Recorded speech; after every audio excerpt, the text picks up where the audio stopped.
that actually works for working class Americans. Questions? Mike? You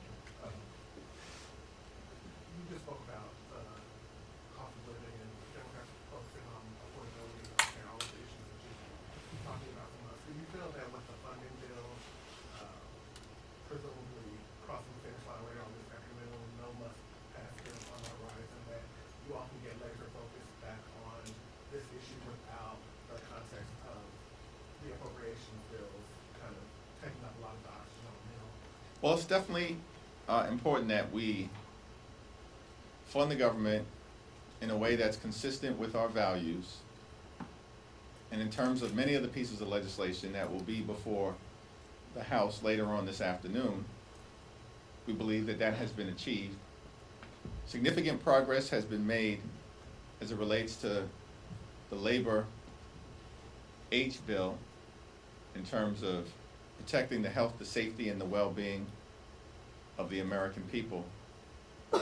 Increased funding as it relates to community health centers, PBM reform, protecting safety net hospitals all across the country from significant cuts that they may be facing otherwise.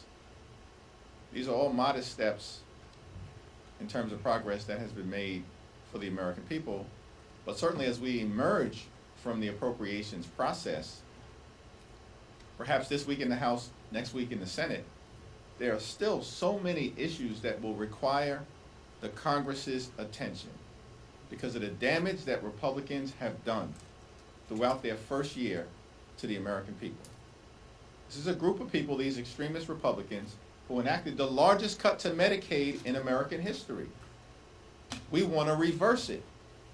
Republicans want to double and triple down on it. Hospitals, nursing homes, community-based health clinics are closing because of Republican rotten policies in their one big ugly bill. Those policies should be reversed. Republicans are doubling and tripling down on those policies. The Trump tariffs are costing everyday Americans thousands of dollars in additional expense per year. They need to be eradicated, either by the Congress or by the Supreme Court. But Donald Trump and Republicans are doubling and tripling down on tariffs that are making life more expensive for the American people. There's a lot of work that still needs to be done for the American people, including the Senate acting on legislation we passed in the House to extend the Affordable Care Act tax credits. You had full attendance today. I want to get your reaction on that. There's a lot of conversation around attendance on both sides. What's your reaction to that all of your members? These are incredibly important issues that we are confronting on behalf of the American people, and we are going to continue to press for full and complete attendance as we move forward. Understanding that sometimes the challenges of life, particularly as it relates to medical situations or family situations, may result in a member or two missing a vote or two. But under the leadership of Catherine Clark, our Democratic whip, we're working hard to make sure as we move forward, it's all hands on deck here in the House of Representatives. Leader Jeffries, have you determined yet if you are going to launch a probe into Kristi Noem and what that would look like? We haven't ruled anything in and we haven't ruled anything out, but what is clear is that Kristi Noem is a corrupt political hack who is deeply unqualified and is unleashing brutality using taxpayer dollars on the American people. ICE is out of control and operating in far too many ways in a lawless fashion, and the American people know it, which is why the American people have turned against Donald Trump and his extreme immigration policies. So once we get through the appropriations process, which is what is in front of us right now, we'll continue to have conversations, particularly with the leaders of the relevant committees, Benny Thompson, Robert Garcia, and Jamie Raskin, about what accountability can look like so that the American people actually have their taxpayer dollars spent in ways that are designed to promote their safety and uplift our values as Americans, as opposed to what we're seeing right now from ICE, which is that they're using taxpayer dollars to inflict brutality on the American people. And in the instance of Renee Nicole Good, killing an American citizen in cold blood. Thanks. Back to this side. Sorry. Thank you, Leader. I want to get your thoughts on protesters going into a church in Minnesota during worship hours. Is that okay? Do you support that? Especially when one person who was involved with that was Don Lemon, who's been a guest of yours on the Hill before. I haven't followed that particular situation, so I'm not really in a position to comment on the specifics there. What I will say is, as someone myself who's grown up in the Baptist Church, continue to be an active member of the Cornerstone Baptist Church, come from a deeply religious community, I think across the board, we all should respect houses of worship. Churches, synagogues, mosques, temples. Let's all respect houses of worship. We can agree to disagree on a whole host of issues, and we should disagree strongly with the extremism that we're seeing unleashed on the American people by Donald Trump, his administration, the attacks on healthcare, the attacks on the economy, and the attacks on law-abiding immigrant families. We should disagree with those things with righteous indignation. And not being familiar with the specifics of what may have happened in Minneapolis, I certainly believe that all of us, consistent with the First Amendment and freedom of religion, should respect houses of worship. Thanks. Just to push a little bit further on ICE, I mean, you talked about accountability. You say in this joint statement that you just put out that we've tried to push for different accountability measures, but they keep getting rejected by Republicans. You're obviously encouraging your members to oppose DHS funding, yet Speaker Johnson is saying he believes he has the vote. So really, what more can Democrats do to hold ISIS to the process? Well, what's in front of us right now is the fight around the appropriations bill. And as we indicated in our statement, the American people deserve an immigration and customs enforcement agency that conducts itself in a manner consistent with every other law enforcement agency in the country. That is not too much to ask in the United States of America. But ICE is totally out of control, using taxpayer dollars to brutalize American citizens and law-abiding immigrant families. So what we will continue to press are common sense changes that should be mandated as part of the law, including but not limited to judicial warrant requirements before American citizens can be seized out of their home or while driving to and from work or picking up their children from school. We believe that body cameras should be mandated, as is the case with every other major law enforcement organization across the country. There should be an explicit prohibition on the excessive use of force, and the law should be made clear that no one in this country is above the law, and therefore ICE agents who break the law don't have absolute immunity. We believe there should be a prohibition that's explicit in the law that prohibits ICE from being able to storm churches, synagogues, mosques, houses of worship, hospitals, and schools. Let's start there. That's consistent with prohibitions that exist or protocols that exist connected to every other major law enforcement agency in the country. Why should ICE be conducting itself any differently?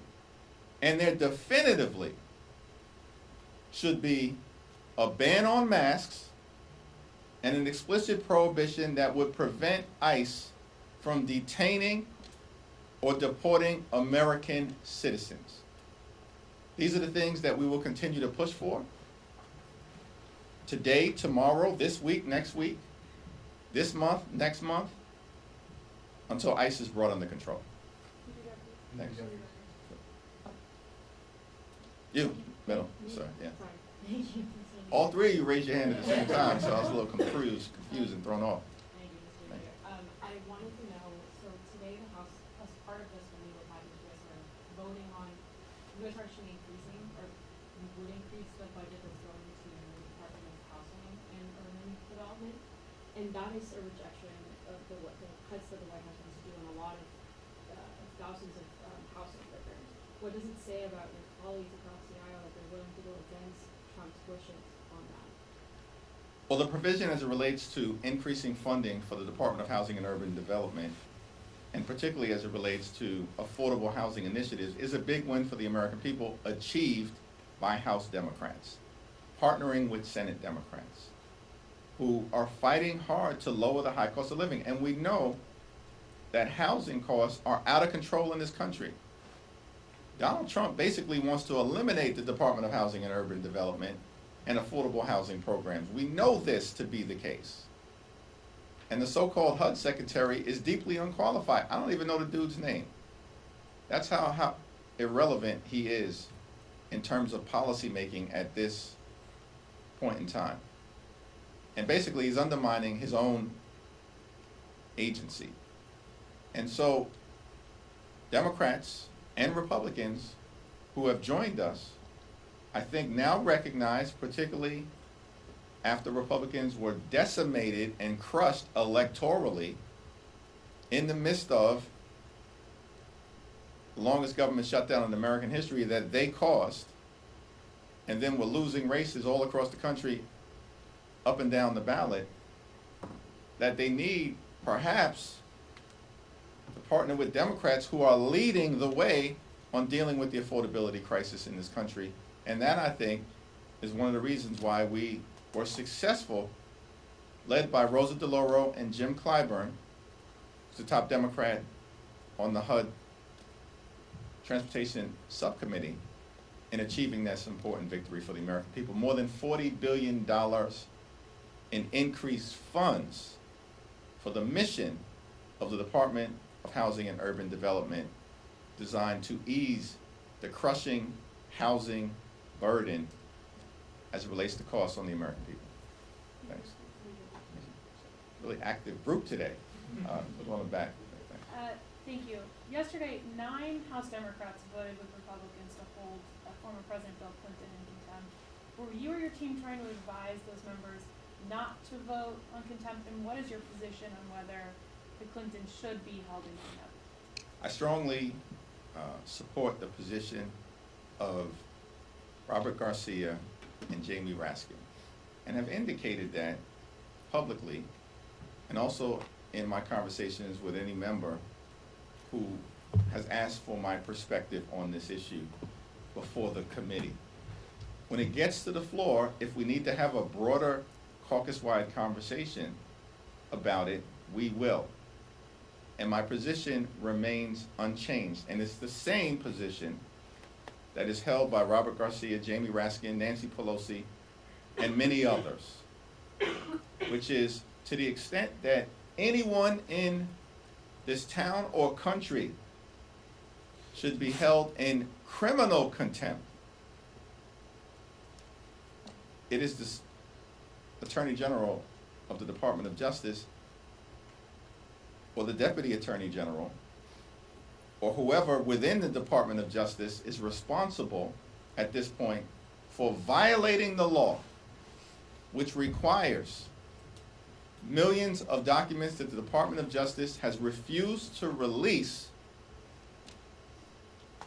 without justification.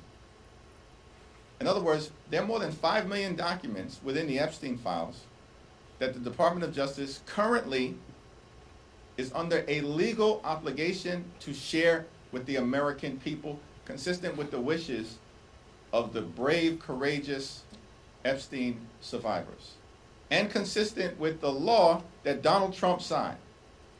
The Department of Justice was supposed to release those documents, 5 million documents, by December 19th.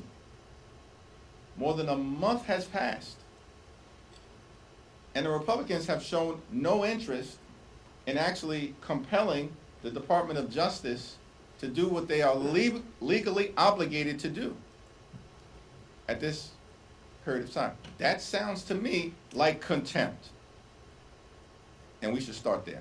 Do you think the Clintons have questions to answer for? I think that the Clintons are working in good faith to try to reach an accommodation with the oversight committee in order to sit down and offer their testimony, which is part of the reason why, in my view, the effort by James Comer lacks any credibility, because it has always been congressional practice that if someone's under subpoena, you work to find a reasonable accommodation in order to receive their testimony. Now, James Comer subpoenaed more than 10 different individuals, and he's released every single one of those individuals, including 8 members of law enforcement, like Christopher Wray, the former FBI director, who was the FBI director when Jeffrey Epstein was in custody and ultimately killed himself. And Christopher Wray and all of these other individuals were able to say to the committee they had no information. Very similar statement that the Clintons made. And Christopher Wray and all of these other Trump administration officials were released from any obligation to show up. And yet James Comer demands, even in the midst of good faith negotiation, that the former president and the former Secretary of State and First Lady show up. Why? Why did he make that demand and treat them differently than every other person who was under the same subpoena, who were actually part of the Trump Justice Department when all of this stuff unfolded? And so, again, I share the same position that Robert Garcia and Jamie Raskin hold, and hopefully there'll be some resolution to this in the next week or so. But if Comer tries to bring this resolution, he wants to lock Hillary Clinton up, consistent with what Donald Trump's been saying now for 10 years, lock her up, as opposed to actually focusing on the things that matter for the American people, then we'll deal with it appropriately. Thanks. Oh, yeah, good. On Judge Perlman's decision in the New York court, I spoke to Mike Lawler, and he characterized this as a partisan exercise. He accused you of corrupting the New York courts. Should we expect? I didn't know I had that much power. Should we expect partisan gerrymandering in New York? What you should continue to expect is that Democrats are going to fight for a fair national congressional map. Period, full stop. We told everyone this when we first came through this moment. Told everyone this. But for whatever the reason, people were skeptical about the Democratic capacity and willingness and ability to fight back. Republicans started this gerrymandering fight. Democrats are going to end it. I'm looking forward to my meeting later on today with Governor Wes Moore. The people of Virginia are going to have an opportunity to vote on a fair map in the Commonwealth in the next few months. We're going to fight back against the effort by Donald Trump, Ron DeSantis, and Florida Republicans to gerrymander the congressional map in the state where the map is already gerrymandered. And this is not going to end well for Donald Trump Republicans and the extremists. Thank you, Senator. Included in this new mini-bus funding, though, is $5 billion for refugee welfare programs. Amid this affordability crisis that you speak of, why is it the responsibility of the taxpayers to pay for refugees when we have a homeless and unemployment crisis around? I think that's the question that you're going to have to ask Speaker Mike Johnson and the Republican chair of the Appropriations Committee, Tom Cole. Several of your members are planning to vote for the DHS funding bill. Does that undermine the argument that you just made and that many of your members have made that ICE is out of control and needs to be reined in? I think you'll have to ask every individual member who's going to vote the best interest of their district why they've chosen to vote one way or the other. Thank you, Mr. Jeffries. Do you have any concerns about voting no on that DHS funding bill, given that DHS obviously isn't just ICE, it's also TSA agents, FEMA, particularly ahead of what's projected to be a pretty big snowstorm in the country this weekend? Yeah, we will continue to support FEMA. We will continue to support the Coast Guard. We will certainly continue to support the TSA, but we are not in a position to support the lawless behavior by ICE to use taxpayer dollars to brutalize American citizens. Thanks. How is the proposed bill going to be sewed together into one giant package that the Senate? Are you urging Senate Democrats to oppose that whole package? Well, the Senate Democrats are going to have to evaluate the totality of the package, which is what they will do. And as I've documented in my conversation here today, and as is clear and obvious, a lot of progress has been made within the appropriations process for the American people in terms of addressing issues of concern. Be those issues related to the quality of life of working class Americans, middle class Americans, and everyday Americans, as well as our national security concerns and standing up for our military. It's the reason why, in terms of what's going to be before us in the House of Representatives, I'm going to support the 3 bills related to labor, healthcare, transportation, infrastructure, and defense. Thanks. Thank you, Mr. Leader. So, kind of to Andrew's question, some of your members are going to be voting to fund DHS with this upcoming bill. Is the Democratic tent big enough for all of these members? And you put out that joint statement with leadership saying you're going to vote against this. Are you comfortable with your members pushing back on that? Here's the interesting thing about kind of where we find ourselves. I don't know what's unclear about this. Republicans are losing. Their policies have been a disaster for the American people. The economy is falling apart in terms of the affordability crisis and the Republican refusal to drive down the high cost of living, which is what they promised they were going to do on day one. We now are past year 1, and things aren't getting better for the American people, they're getting worse. Donald Trump and Republicans have created a healthcare crisis that is devastating to everyday Americans, yet they can find $40 billion to bail out Argentina, spend billions of dollars trying to run Venezuela when Donald Trump and his administration don't even know how to run the United States of America, but they can't find a dime to extend the Affordable Care Act tax credits, which means tens of millions of people, as we speak, are at risk of being unable to go see a doctor when they need one. So from a value standpoint, Democrats are standing on the side of the American people, and Republicans are standing on the side of their billionaire donors. Because all they care about, Republican extremists at the end of the day, are massive tax breaks for their billionaire donors and subsidizing the lifestyles of the rich and shameless, the wealthy, the well-off, and the well-connected. Now, as Democrats, our view of governing is clear. Unity is different than unanimity.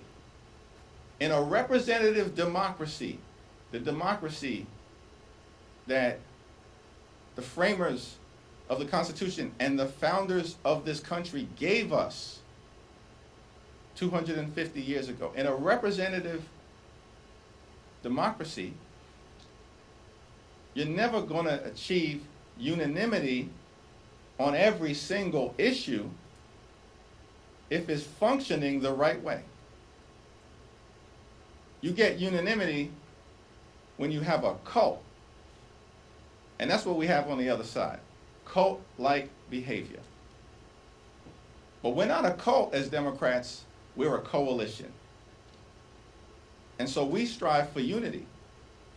And when it comes to the issues that matter for the American people, beginning with driving down the high cost of living and fixing our broken healthcare system and cleaning up corruption so we deliver a country that allows every single American who works hard and plays by the rules to be able to live an affordable life, a comfortable life, and the good life.